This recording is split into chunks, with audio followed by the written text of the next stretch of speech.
Poloha štart, hej. Vyťahnem sytič.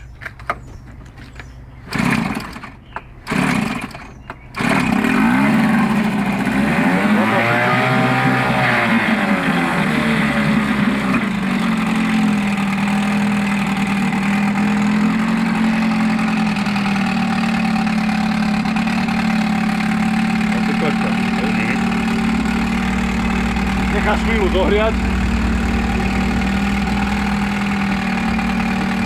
Necháš chvíľu zohriať. Týmto rýchlosť dávaj.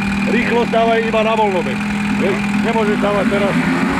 Lebo prevodovka, to nie je prevodovka. Máš pekne voľnobeh, zaradíš rýchlosť. A už ide. Týmto pridávať, vieš? Hej.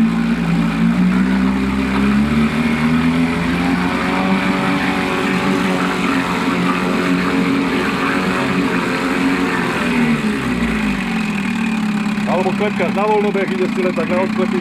Musíš si nastaviť ten správny, lebo na voľnobeh proti prúdu a zašli. A keď si zase chce ostať stáť, vypneš prevodovku a on si klepe ďalej, vieš? On si prská. Keď chceš vypnúť, ako na mopede. A zase chceš štart, už nemusíš dávať cítiš, keď ideš keď je zohriatý, neviem, či už bude teraz zohriatý. A je to šutku, áno.